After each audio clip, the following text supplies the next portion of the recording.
Buen día a todos, nosotros somos el grupo 4 y nosotros acabamos de exponer un poco sobre el tema MF Global, en el cual vamos a ver diferentes etapas del caso, desde cómo nace hasta cómo muere esta empresa. Y para eso mi compañero Oscar empezará hablándonos un poco sobre la introducción. Así que Oscar, por favor, te toca la palabra. Perfecto, gracias. Sí, para comenzar es importante saber una reseña histórica de la empresa de la que vamos a hablar. MF Global, o como se conocía antes como Mind Financial, fue una empresa que fue fundada en el año 1981.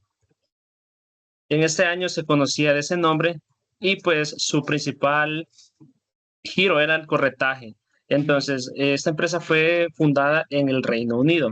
Sin embargo, en el año 2007 fue cuando la empresa se independizó y tomó su nombre de MF Global Ltd. Una de las cosas importantes a destacar de ella es que comenzó a cotizar en la bolsa de valores de la ciudad de Nueva York, en los Estados Unidos de América. Su sede principal era en esta ciudad, pero también contaba con oficinas en diferentes sitios como Londres, Chicago, Hong Kong y entre otros centros financieros. También en su máximo llegó a obtener hasta un total de 2.800 empleados. Ahora, una de las causas de la quiebra fue porque en el año 2010 el ex CEO o el ex gobernador de la sede de Nueva York o de Nueva Jersey, llamado John Consin, tomó el mando. Y fue cuando él apostó sobre la deuda soberana europea en países como Italia, España y Portugal. Pero estos fondos fueron obtenidos de bonos de los empleados. Se utilizó el dinero de los mismos empleados, el dinero el cual se tenía que utilizar para inversiones de la empresa. Se llegaron a desviar un total de 1.600 millones de dólares de cuenta de los clientes. Y en octubre del 2011 fue cuando el dinero desapareció o la empresa admitió que el dinero ya no estaba en sus manos porque no podían cumplir con sus obligaciones. Es una breve introducción sobre una reseña histórica de dicha empresa.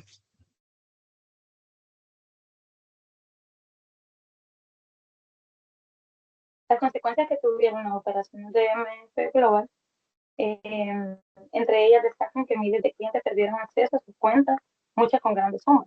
La reputación de la industria de corretaje se vio dañada. El gobierno tuvo que intervenir para rastrear y devolver parte de los fondos perdidos. John Corsin, CEO y ex gobernador de New Jersey, fue investigado por el Congreso y la Comisión de Negociación de Futuros, de Negociación de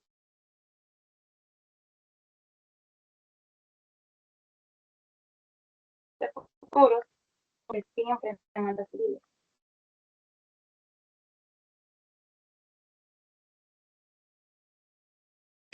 Como siguiente punto tenemos el análisis ético de su quiebra. Dice, la quiebra de MF Global Holdings Ltd. En octubre de 2011 fue una de las más grandes caídas desde Lehman Brothers, aunque tuvo aspectos financieros y regulatorios. Las raíces de su colapso están profundamente relacionadas con las fallas éticas, que afectaron la toma de decisiones y la gestión de riesgo y el trato a los clientes. ¿Por qué se dice que fue por fallas éticas? Porque empezaron a negociar con dinero que no les correspondía, con dinero de sus propios clientes, tomaron parte de los fondos o todos los fondos para poder cubrir sus deudas que tenían en ese momento, porque así como ellos invertían, así también tenían que pagar salarios, tenían que pagar a todos sus acreedores o proveedores. Entonces ahí se veían sin fondo de maniobra para poder liquidar sus deudas, ¿verdad? Y aparte de eso, invertían en bonos europeos que no les generaba el dinero al instante, sino que tienen que esperar un cierto periodo de 1 a 5 años o más tiempo para que estos pudieran generar sí, para que pudieran ser rentables a futuro estos y les quedara una parte de ese dinero, ¿verdad? Aunque estudiando más a profundidad eran fondos soberanos que no tenían gran ganancia para ellos, pero eran lo que ellos en ese momento vieron como viable para invertir, ¿verdad? Porque ellos se dedicaban a otro rubro con el corretaje de materias primas en donde no cubrían mucho o o no agarraban mucha responsabilidad si se dañaba algo o tenían que pagar a terceros, ¿verdad? No, ellos solo buscaban terceros y ya los clientes hacían el trato directamente con ellos. Por favor, pasemos a la siguiente página. Entonces nos dice que los principales afectados son los clientes individuales. En estos son agricultores, ganaderos y pequeños inversores. Cabe destacar que fueron las personas que más afectadas se vieron en esta quiebra, porque las grandes instituciones y grandes empresarios en ese momento no hacían sus inversiones en esta empresa, ¿verdad? Cabe destacar que también venían saliendo de una gran depresión como fue la del 2007, que afectó a uno de los más grandes bancos que existían en ese momento, como fue JP Morgan y Lehman Brothers, que quebraron. Entonces, por eso se asume o comparan la quiebra de MF Global con ellos. Entonces, como segundo punto, también tenemos empresas agrícolas y productoras de materias primas. Tercer punto, los empleados de MF Global también se vieron afectados. Como mi compañero Oscar mencionaba, habían varias oficinas en distintas partes del mundo y de Estados Unidos igualmente, las cuales poco a poco se vieron afectados sus empleados porque empezaron a perder sus empleos. A lo mejor quizás no los liquidaban inmediatamente porque no podían ni pagar a sus acreedores más prontos. Como cuarto punto tenemos a los inversionistas y accionistas que también se vieron muy afectados, perdieron todo su capital en ese momento. Y el sistema de regulación financiera de Estados Unidos. ¿Por qué se menciona el sistema de regulación financiera de Estados Unidos? Porque después de investigar ellos, o bueno, de vender el inmobiliario o todas las pertenencias que tenía MF Global, la demás parte tenían que cubrirla ellos. Y fue que también se vieron afectados porque tuvieron que poner que a lo mejor que un 70% cubrir la deuda que MF Global había dejado con sus inversionistas, con sus clientes y con sus proveedores, eh, y todo eso, ¿verdad? También nos mencionan los principios éticos incumplidos por MF Global. La integridad, no fueron íntegros con su información financiera. Cabe destacar que es una empresa que cotizaba en bolsa, a lo cual también podemos hacer mención que sus estados financieros deberían o debieron de haber sido públicos siempre, porque era información no solo para ellos, sino que para distintos accionistas, proveedores que observaban sus estados financieros, entidades a las cuales ellos podían pedir un préstamo, no fueron íntegros en sus números, tampoco fueron responsables también con la información financiera que presentaban, no fueron transparentes tampoco con esta.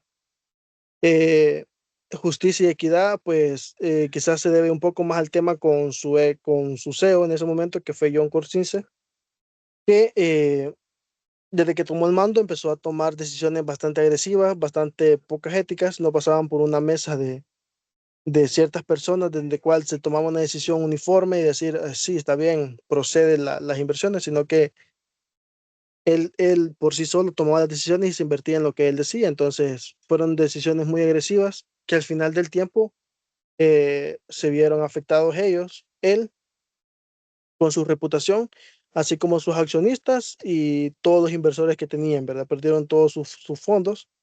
Cabe mencionar que también a este señor solo le tocó pagar una multa de $5 millones después de haber perdido o de haber desviado a varias cuentas, a lo mejor, $1.600 millones en ese momento, ¿verdad?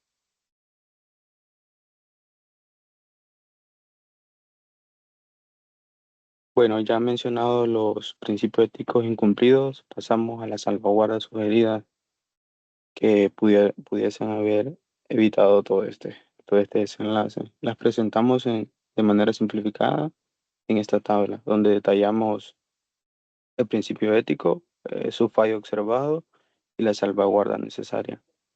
Como, como primer principio tenemos la integridad, observando el fallo que fue el ocultamiento de riesgos y uso indebido de fondos de sus clientes.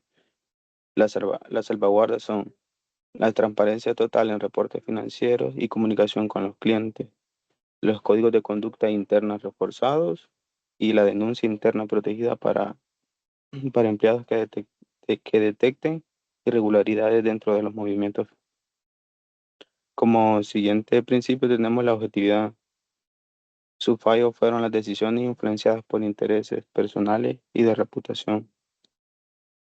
Algunas salvaguardas para este fallo serían la separación clara de funciones dentro de la organización, los comités independientes de riesgo y de auditoría con el fin de controlar todos los movimientos financieros, la evaluación de conflictos de intereses frecuentes y debidamente documentados.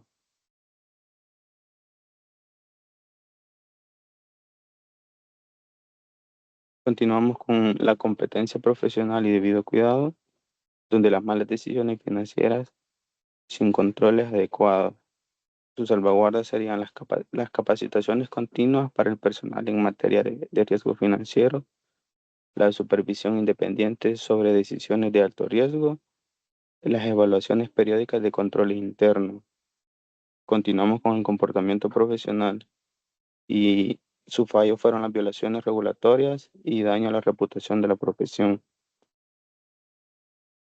Sus salvaguardas serían los cumplimientos rigurosos de las normas internas, la asesoría legal y ética en decisiones claves.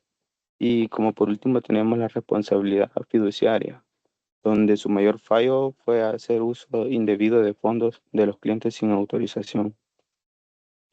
Sus salvaguardas serían la segregación estricta de fondos de clientes, la restricción total de uso de fondos sin consentimiento documentado y como por último tenemos los sistemas automatizados que alertan desviaciones no autorizadas.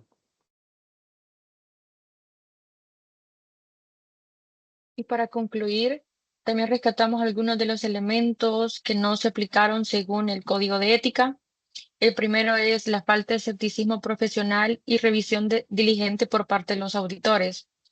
En el caso de MF Global, los auditores no cuestionaron de manera profesional ni tampoco suficientemente las operaciones de alto riesgo, es decir, las inversiones europeas que comentaban mis compañeros anteriormente. Y por esto hubo una aceptación indebida de la información. Entonces, no se aplicó la duda profesional o el escepticismo profesional que el auditor debe de tener, lo que incumple el principio de competencia y diligencia profesional según el Código de Ética. También la independencia comprometida y posible relación informal entre los miembros de la compañía.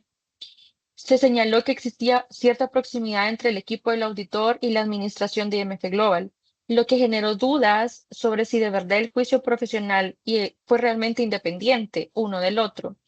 Esto contraviene el principio de objetividad e independencia porque los auditores deben de mantenerse libres de influencias personales que comprometan su imparcialidad o su escepticismo profesional. También la representación completa, justa y fiel de los estados financieros. Los informes de los estados financieros de MF Global no reflejaban adecuadamente los riesgos que las inversiones reflejaban en la liquidez de la empresa. Y al no presentar una imagen fiel a los estados financieros, se quebrantó el principio de integridad y transparencia que la empresa tenía con sus clientes. Y la protección de los fondos a los clientes.